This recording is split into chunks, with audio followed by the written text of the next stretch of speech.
In this lecture, we're going to talk about lighting because you can't write with light or paint with light without light. So that's what we're going to talk about now. So lighting is one of the most important aspects of photography. Not only do we need light to record an image, but it determines the mood and the design and the feel of your photograph. It also determines the contrast, the value, the color, and the exposure. I mean, essentially without light, there is no photograph. And we're going to talk about two different types: natural lighting, that comes from outside. And while most people don't realize this, you have 24 hours a day of natural lighting. Even at night, you still have the stars and the moon and ambient light from cities that, which isn't natural, but it bounces off the clouds and acts like diffused natural lighting, even though it's not. We still have the moon, you still have the stars, and you can still shoot at night with long exposures. Y'all that are using your phones won't be able to do this for this class, but when you take photography 2, we're going to get into a little bit into astrophotography. Then also you have artificial lighting, and we're going to talk about that in this lecture as well. Painting with light. This is a person with a couple different artificial flashlight type things, spinning them while someone else recorded that. Again, you're not going to be able to do this with your phone, but I want you to be aware of what you can do when you start thinking about composition. And then once we get into photography 2 and you learn the technical aspects of doing this, you'll be able to create these photographs. I just think it's important that we focus on the composition and forming good compositions first, so that becomes second nature when we're trying to learn the technology. Most courses teach it opposite, and I find it's very hard to learn the technology and try to figure out composition at the same time. Okay, so that's why we're doing composition first. But I also want to expose you to what's possible. Someone in this photo left their camera open and walked around swinging different types of those glow sticks, because they come in different formats. And while they were moving, you can't see them, but you can see the light that was left behind because it recorded on the exposure on the camera.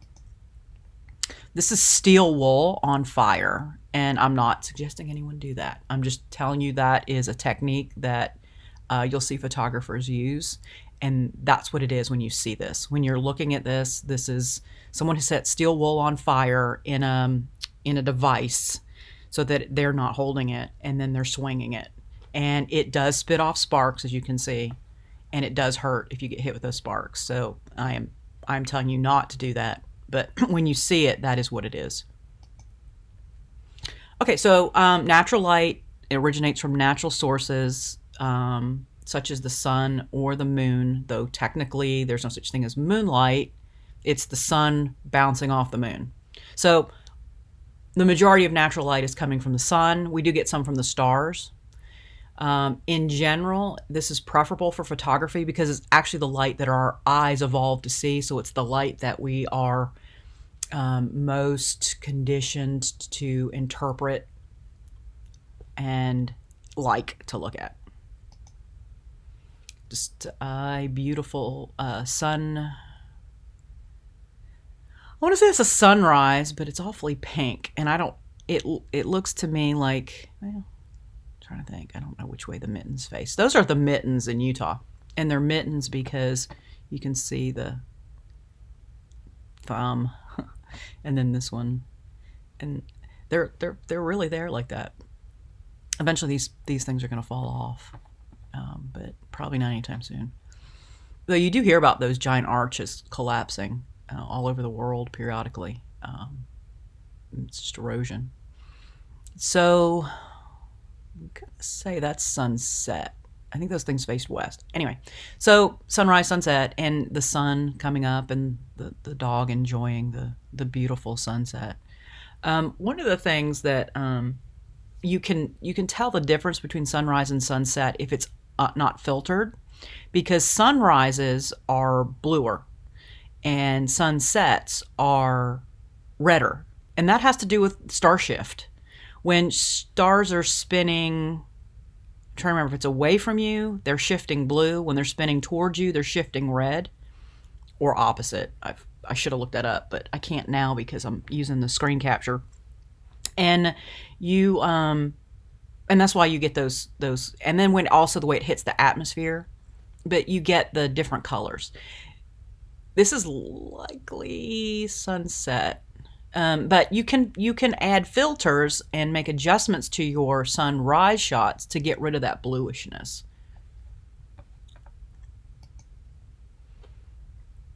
The light coming through the water, you can still, he's blocked by the wave, but because it's translucent, you can see the light still allows us to see him. Light will also bounce off the surface of the water, and that's how you can be in the water with a hat on and still get your face sunburn, because the sun will bounce off the light. And so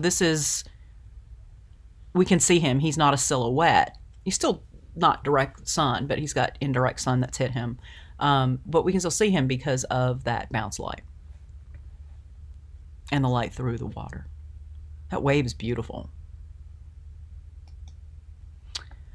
Natural lighting in through windows. Quite often, it's a great source of light for portraits. Put somebody next to a window and the light comes in. You get beautiful side lighting, but then it also hits the back of the room and bounces to give you that ambient light that fills in. Or you can use a reflector, but we'll talk more about this. It's just showing you the gist of it here. So 3 main light directions. We're lighting people from the front, we're lighting them from the side, or we're lighting them from the back. Or combinations of these. You can light them from the front and the side. You can light them from the side and the back. You can light them from the front and the back. You can light them from the front, the side, the back. You can light them from more than one side, because you actually technically have top, bottom, front, back, left, and right. So you technically have 6 directions plus all the angles in between. So you have 360 degrees in which you can light people. But the main light directions are these, and these are the ones we're going to talk about. Okay, so here's showing a girl who she's out in the middle of the day and the sun is hitting her directly. So essentially the sun is behind the photographer who's taking her photo. And she's squinting because it's very bright light. Here, we've turned her so that her eyes are not looking directly at the sun. The sun is coming from this direction. And you see there's a highlight side and a shadow side. Here, she is facing the photographer who is facing the sun, and her back is to the sun, and her hair is got this halo effect around it from that. And then here, she is in the bright sunlight under a tree or an umbrella or something that has her now in shade. So when you look at this, which of these lighting scenarios do you feel is the most flattering for portrait photography, and why? And then which one is the most problematic and why? And there's no right answer. I'll tell you my answer just so you can compare. The 2 best, in my opinion, are the ones in the middle.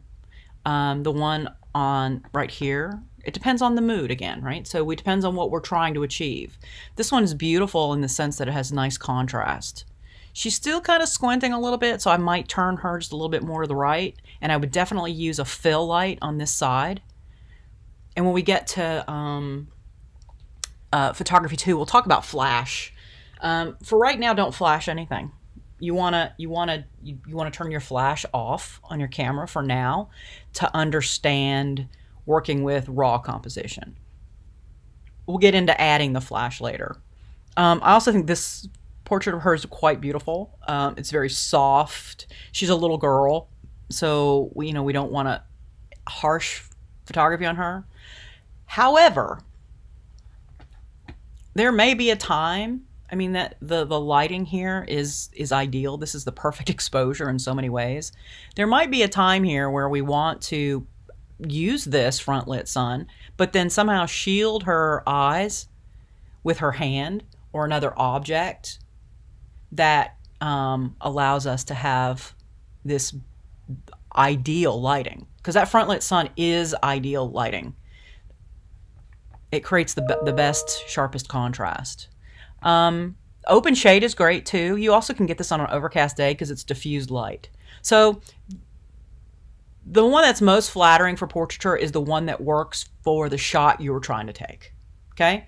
I mean, to me, that's the right answer if you want a right answer. And which is the most problematic? Well, the front lit sun is the most problematic because the person looking into it squints, and you don't want that to happen. However, there are ways to solve that. And here we're looking at the different types of artificial lighting that can be used in lieu of natural lighting, so that you can see what other types of light you have, right? So we looked at the ones before in the slide before with the natural lighting. This is the one we're looking at these with artificial lighting. And you see you have more control with the artificial lighting. And so the questions here are, which of these would you use if your goal was to generate a photo that was mysterious? Why? Which one would you use for a more sinister photo? Say you're shooting the actress who's in a horror film. Which one of these would you use to create a more sinister photo? Like she's sinister, or she's possessed, or something in a horror film, right? And then which one of these, if you're taking a shot and the idea was that there was this ethereal mood, that the most of the photo was supposed to be about her being in a dream world, or she's modeling clothing, and the clothing manufacturer wants to have a very ethereal, fleeting, bright light, right? So what would you use then? And it's really important over time to learn the connection between the mood you're trying to create and the light that will let you achieve it. And we're going to talk about how to set these up. For those of you who really want to do this for a living, I highly recommend you take Mr. Thomas's lighting class. It's 2520. He teaches you moving the lights around, how to set up studio lighting. There is also a photography class on studio lighting that if I get enough students who are interested in it, and you want to work directly with photography and studio lighting, I'll be happy to offer that. But I'll need enough students that it will make. So those of you that are interested in that, just let me know. Okay, so those are you can see how the photo, or the way we arrange our lights, greatly impacts multiple things, both in the previous shot with natural lighting and here with artificial lighting. So you have to take into consideration what is the shot you're trying to achieve first, and that is why we're starting with composition and then applying the technology. Okay, and so I'm going to stop here because I'm almost out of time, and we'll go through, let's go back here. I'll go through showing you how to set these up.